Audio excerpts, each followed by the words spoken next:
this predictive history, who's going to be battling who, when does it begin, has it already begun, and who wins? Yeah.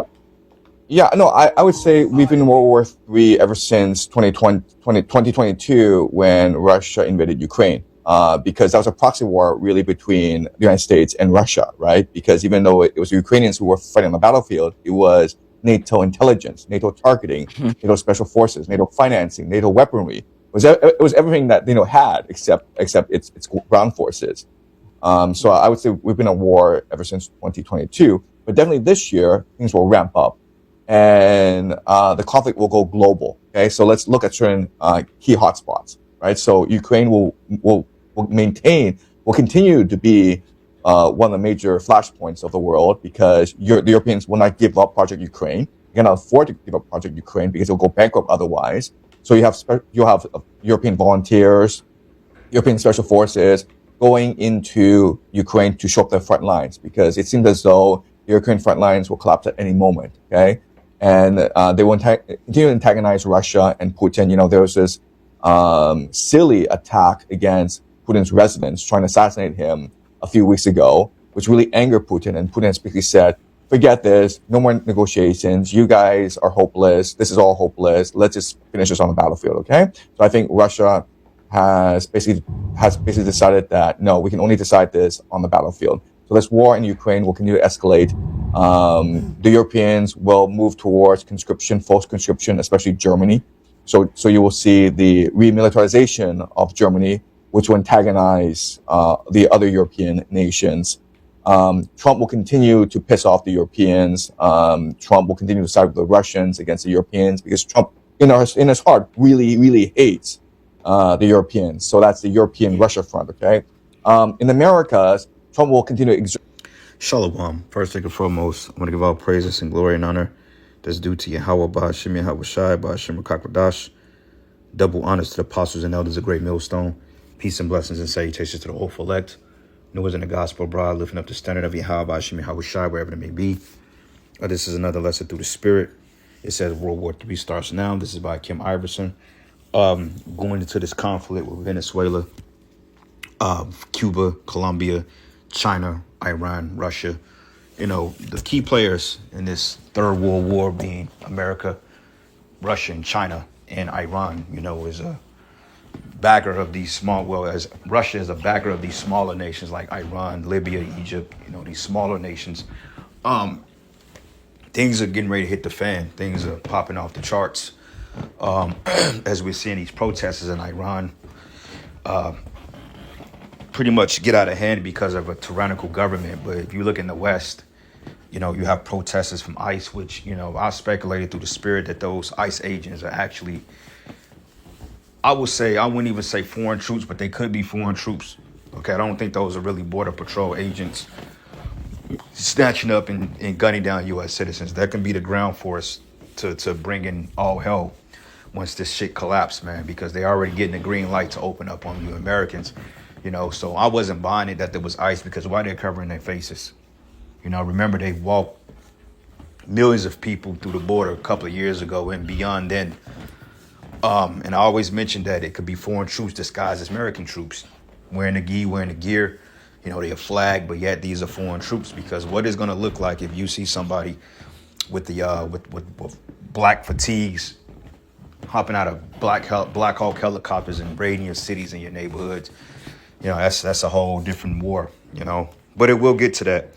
But regardless of it, man, World War III, you know, we've been in it for some time. And he was making mention of going back to 2022 with the war between Ukraine and NATO. Well, not Ukraine. I mean, Ukraine and Russia, which the Ukrainians were trained up by the NATO forces, which is pretty much the elite forces of Europe. And the Russians pretty much had their way with them. OK, I did the math the other day. And over 2-something million people died, missing, physically maimed, unalived, whatever you want to call it, since 2022, to the point that they was recruiting older men to fight. Because, I mean, this is just, we're in them times, man. Okay, we're in a time now that Yahweh Shai mentioned that World War III is getting ready to be the real deal. Okay, just a few things that have to play out here in the West first, as far as the collapse of the dollar, which is going to ignite the war to different levels, unprecedented levels, and the establishing of the RFID chip. So me personally, I believe once the RFID chip is established, I believe that we're already going to be in some type of a war, not a hot war per se, but we're seeing it now. So when that happens, at the same time, Esau is trying to microchip everybody. You're going to have these nations at each other's throats, man. And this is why we've been telling you Israelites out there to get right with Yahweh Bashim Yahushai and focus on the prophecies, man, because this is the times that we've been speaking on since the beginning. So anyway, I'm gonna play a little bit more of this video and get a couple more precepts, and we'll do that. But anyway, let's listen to what this guy is saying. I'll let him do most of the talking. Dominance over the Western Hemisphere. The reason why is that in April he visits Beijing, and this is a very key meeting for Trump. In fact, I believe that President Trump and President Xi are scheduled to meet 4 times this year, and the first will be April, and they have to work out a grand bargain. Okay, so the conflict right now is that the United States needs China to continue to purchase U.S. dollars because the U.S. dollars is this great Ponzi scheme, and if China switches to gold or tries to internationalize the yuan, this could cause a Ponzi scheme collapse. But at the same time, China still needs access to markets. And the great fear is that the United States uses its navy to embargo China, which is what you're seeing in Venezuela today, okay? So they need to work out a grand bargain. And so what Trump needs to show President Xi is that I control the Western Hemisphere. I control Mexico. I control Venezuela. I control Brazil. I control Canada. I control Greenland. That's why there's all these provocations against Greenland. Yeah, Greenland, and also what I found out too, where is it at? Oh, shit. Yeah, I was looking at an article on how they have certain mineral resources out there in Greenland, which is, province of Denmark, which is controlled by NATO. And, Gates and Bezos and all these elites had their eyes set on it, and they want to use the West, which the West is basically a military power, to go in and get those resources, man, even from their own allies. Makes sense as to why he wants to take Greenland, which is going to be a kick in the ass for America because that's a direct violation of NATO policies. And not to mention the oil that he's stealing from Venezuela to try to get a stronghold on the world and to block out China from certain trades and resources. That's going to spell a disaster for the West because China props up your economy more than any other nation. So what are you doing leading them out of the trade deal and putting tariffs, man? That's just stupid.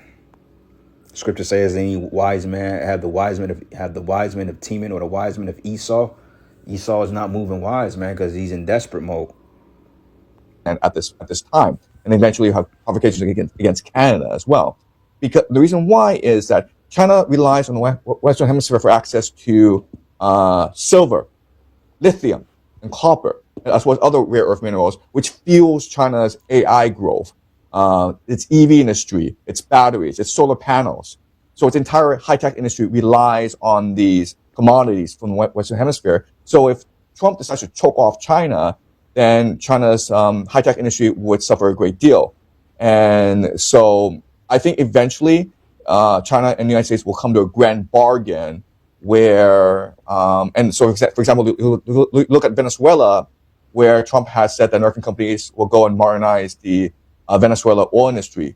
And guess what? These American companies, ExxonMobil, they're not going to do that because they have to invest tens of billions of dollars, and there's great risk involved because Trump is volatile, right? But the Chinese will. The Chinese will go and invest all this money and modernize the oil industry so that they can extract this oil to feed their own economy. China relies on 3/4 of its oil from overseas. Half of its oil supply comes from the Middle East. So if there's a war in Iran, then China's kind of screwed, right?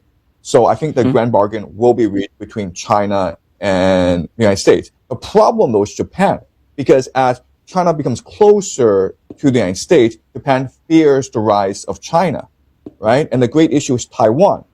So both China and Japan rely on oil imports from the Middle East. And so they have to go through the Strait of Malacca. That's a main trade route. And so whoever controls Taiwan can choose to embargo the other nation.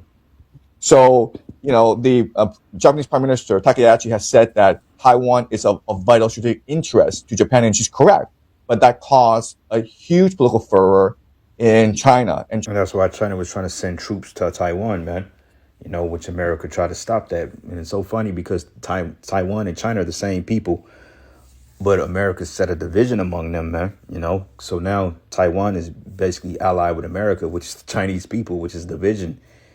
It's kind of wild, man. You know how that works. But anyway, this is the book of Revelation 16, and I'm going to start at verses 14. It says, matter of fact, and I'm going to start at verses 13, and it says, and I saw 3 unclean spirits like frogs come out of the mouth of the dragon, and out of the mouth of the beast, and out of the mouth of the false prophet. Those trilateral cities. It says, for they are the spirits of devils working miracles, which go forth unto the kings of the earth. All right. And who are the kings of the earth right now? Trump, Putin, this Iranian leader, Bibi Milkowski, Milikowski, Xi Jinping, whatever the hell you pronounce his name, Kim Jong, mentally ill, all these dudes, these leaders of these governments. It says, for they are the spirit of devils working miracles, which go forth unto the kings of the earth and of the whole world to gather them to the battle of the great day of Yahweh Almighty, which is World War III, aka the War of Armageddon. It says, behold, I come as a thief, but blessed is he that watcheth and keep his garments. And this is why we're reporting on these shows, because we're watching. Okay, Yahweh Shai commanded us to watch, not scoff or be passive aggressive. It says, and keep it his garments, lest he walk naked and they see his shame. And a lot of you Israelites are going to get caught out there because you're not wanting the flock. Okay, you're worried about how heathens can be saved, but did you realize that this is the heathen that's getting ready to try to do away with your heritage, man? Okay, this is the heathens fighting. This ain't Israelites incorporating this war on the planet Earth, but the Most High is incorporating a war for our sake through the heathens, man. So that's common sense.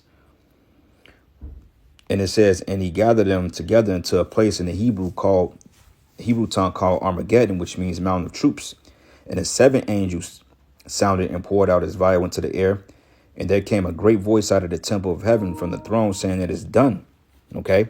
And there were voices and thunders and lightnings, and there was a great earthquake, such it was not since men were upon the earth, so mighty an earthquake and so great. That's talking about the missiles hitting, man. Okay. Let's go up. Verses 12, and it says, and the 6th angel poured out his vial upon the great river Euphrates, and the water thereof was dried up, that the way of the kings of the east may be prepared. So let me do something real quick. Is the Euphrates River drying up? Oh, wow. Look at this. It says, yes, the Euphrates River is significantly drying up due to a combination of severe droughts, climate change, causing higher temperatures and lower rainfall, and an upstream dam, primary in Turkey, diverting water from irrigation and power, leading to critically low levels, water quality issues, and humanitarian crisis in Syria and Iraq. Yep. Them testing weapons and all that other shit. It says experts warn the river could become nearly dry by 2040, which is roughly 14 years from now, which Lord's will, we don't be here that long. By 2040, if trends continue impacting millions depending on it for the drinking water, agriculture, and electricity. And the whole thing ain't got to be dried up, but just for this particular province or region so they can, go to war, man. Policies, etc.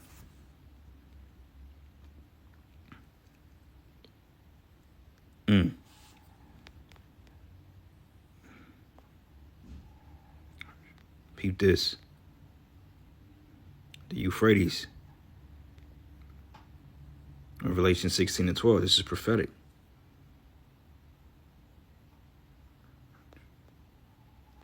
That's the dry land.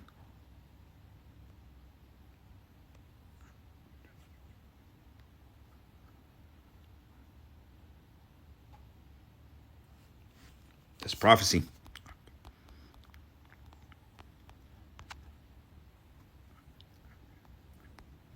China right now wants to blockade, embargo Japan, deny Japan rare earth minerals. So this year, we're going to see this massive conflict arise between Japan and China because there's no way around it. These are both nations that are heavily dependent on trade, and they will get into each other's way. And this conflict benefits the United States because both China and the United States are heavy buyers of U.S. treasuries, right? So Trump can sell more weapons to Japan. So that's a play. But you'll see increased hostility between China and Japan, even as relations between China and the United States improve. my journey into trading, like that learning curve, has exponentially just gotten a lot shorter. The stuff that I'm You'll see increased conflict between Russia and the United States in the oceans. Because right now the United States is engaged in piracy, right? So the United States is going around and stealing these oil tankers from Russia and from China. And there was an incident where Bella 1, one of these shadow fleet tankers, it was being boarded by the U.S. Coast Guard, and the Russians intervened. So you'll see more of these incidents. And in fact, Russia will eventually figure out that even though it cannot defeat the United States in the oceans, it has to challenge the United States in the oceans. So it has to build up a blue water navy. And China will probably finance this blue water navy in order to protect its own trade interests. So the United States can produce one ship for every 250 ships that China produces, okay? So China has this tremendous shipbuilding capacity. And if the United States engages in this warfare against Russia in the seas, eventually a war of attrition will happen, and the United States Navy will face rapid decline. Okay, so I see how this is how I see the global landscape turning out. At the same time, United States, you have civil war emerge. You have civil war emerge probably in Europe as well. You have economic collapse everywhere. And then these nations won't be forced to scramble for resources and to protect trade access. So 2026 is when things accelerate. Trump will continue to be antagonistic. He'll continue to piss everyone off, the Europeans, the American left, yeah, I mean we're headed for a very stormy for a very stormy time. A virtual Yeah, so basically, long story short, man, we flags getting ready to as go. well. Flags, Well, they're okay. getting ready to go to war. I mean, they're already in war, but you get the point. All right. Let's go here. Second address 15, and I'm going to start at verses 28. It says here, behold a horrible vision in the appearance thereof from the east. And all this turmoil, they're talking about publicly executing citizens in Iran now due to anti-government protests, man. And then America wants to send help. Like, what the hell you mean by sending help? What are you trying to do, invade Iran? Because, see, Esau is slick. He'll send the troops down there, but he'll pay a proxy to go in behind the troops and to try to, destabilize their country. Because right now, by their country being in civil unrest, this is the perfect time to go in there and change regime. It's perfect timing. He go in there, he can change regime, and then he can, just like he just did with Venezuela, try to overthrow it and set up his regime down there. So if he controls Iran, he just checkmated the world, because he got two of the richest lands when it comes to oil and mineral resources. Venezuela, damn near, that's the number one. Iran, even though Iran is one of the major strongholds when it comes to oil. You got other countries as well, but Iran and what is it? Iran and Venezuela. That's a gold mine right there. I mean, he can literally control the world just from them two lands alone, and be good, and nobody can touch him. But see, the Lord's gonna have something to go down, because if they touch foot in Iran, shit can escalate. So Trump wants to bum him too. So we'll see how it goes. But it reads, it said, well, the nations of the dragons of Arabia should come out with many chariots, and a multitude of them should be carried as the wind upon the earth, that all they which hear them may fear and tremble. Yeah, now the nations are preparing. China, Russia, Taiwan, North Korea, Iraq, Afghanistan, all these smaller nations. It says, and also the Carmenians raging in wrath, which Carmenians are the Iranians, should go forth as the wild boars of the wood. Of a great power they should come and join battle with them, and shall waste a portion of the land of the Assyrians, man. And then shall the dragons have the upper hand, remembering their nature, and if they should turn themselves conspiring together in great power to persecute them, then these should be trouble bled, and keep silence through their power, and shall flee. And from the land of the Assyrians shall the enemy besiege them and consume some of them, and in their hosts should be fear and dread and strife among their kings. So there's going to be division among all sides. Okay. It says, behold, clouds from the east and from the north unto the south. They are very horrible to look upon, full of wrath and storm. And they should smite one another, and they should smite down a great multitude of stars upon the earth. Even their own star, and blood should be from the sword into the belly. Okay. So all hell is getting ready to break loose. Because look, going down, it says, in the dung of men unto the camel's hole, and there should be great fearfulness and tremblingness upon the earth. Yeah, because this is like unlike any other time we've ever experienced, that they should see wrath, should be afraid, and trembling should come upon them because of destruction and death. And then there should come great storms from the south and from the north, and another part of the west, which is world war. And strong winds shall rise from the east, and shall open it, and a cloud which he raised up in wrath, and a star stirred to cause fear towards the east and west wind shall be destroyed. And the great and mighty cloud shall be puffed up full of wrath, and the star that they make all the earth afraid, and that them that dwell therein, and it shall pour out on every high and eminent place a horrible star, which is those missiles, fire and hail and flying swords and many waters, that all fields may be full and all rivers with the abundance of great waters. And they shall break down the cities and walls, which the walls goes into the defense systems, mountains and hills, trees of wood and grass of the meadows and their corn. And they should go steadfastly into Babylon and make her afraid. Then, or it says, then they should come to her and besiege her, and the star and all the wrath shall they pour out upon her, which is the missiles. Then shall the dust and smoke go up into heaven, and all they that be about her should bewail her, and they that remain under her should do service unto them that have put her in fear. Okay? So yeah, that's talking about a world war, and we're very, very close, man. Okay, so I'm gonna play a couple of minutes of this, and then I'm gonna end it. Those are several other precepts we can go into, but he's making a point. So with that, all praises and glory and honor that's due to Yahweh Shem Yahweh Shai. Lord's will, you were edified. To the next lesson. Shalom. And that would piss off everybody, and they would say, "Go to war." That's it. Just like 9/11. Yeah. So other than the U.S. going into Iran, it sounds like you're saying the U.S. is going to try to not go to war with Russia. I mean, Trump doesn't seem to want that. I don't think we want war with China, and actually, I don't think China wants war with anybody. I mean, I feel like China doesn't want to get involved. Side of the One more video.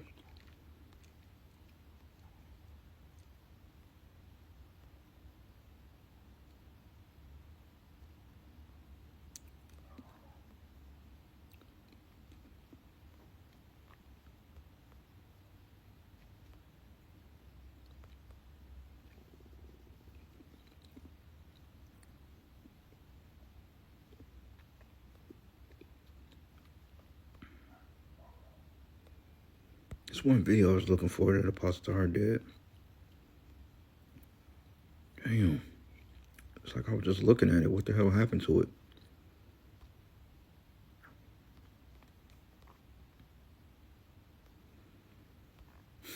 That's fucking crazy. I was just looking at the video. It's a 10-minute video we just did a couple of days ago.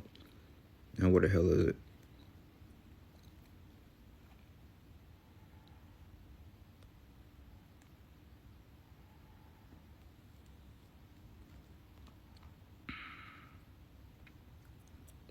Bingo.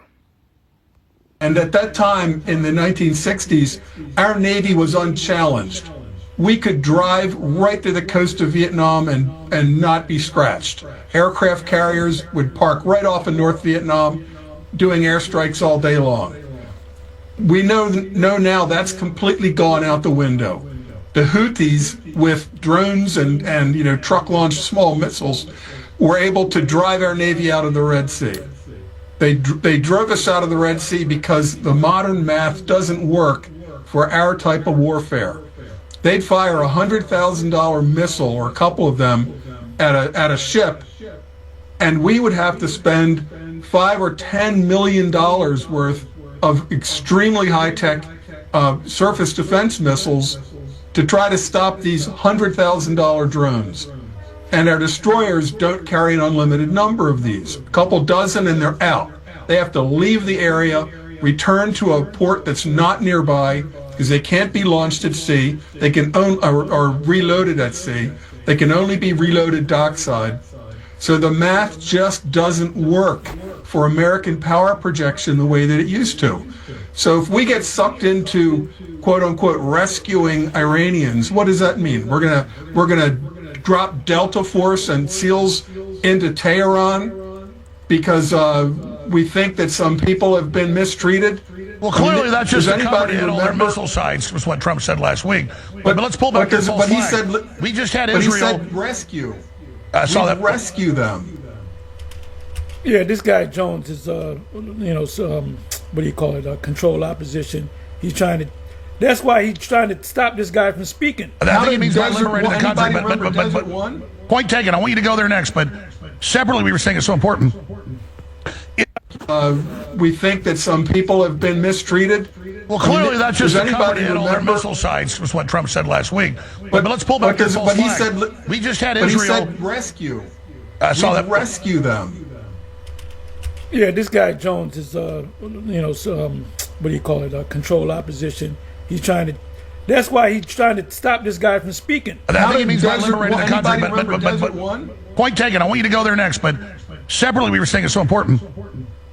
Israel's able to sneak all these missiles and drones in to attack and kill a bunch of the Iranian leadership. So Israel has infiltrated, their operatives are. The least of the flock shall draw them out. Israel is going to cause Babylon to enter this war and be destroyed. Absolutely false flag. You got a complete numbskull in office. A complete numbskull. Trump says, you kill civilians, I attack you. He just created a scenario for Israel to do a false flag. Clear path. But that trick, I think that's a one-trick pony. You know, the Iranians are very smart people. They were taken in by this trick where the Mossad people and other groups had set up warehouses, false businesses, and they had trucks that the back of like a standard box truck was actually a drone launcher, so that they could launch drones with, fairly short range, 20, 30 kilometer range drones to take out things like radar sites, before the airstrikes came in. But that's a one-trick thing. You're not going to get away with that again. They shot that shot. They don't walk up to the way the way the Babylon moves, man. It's done.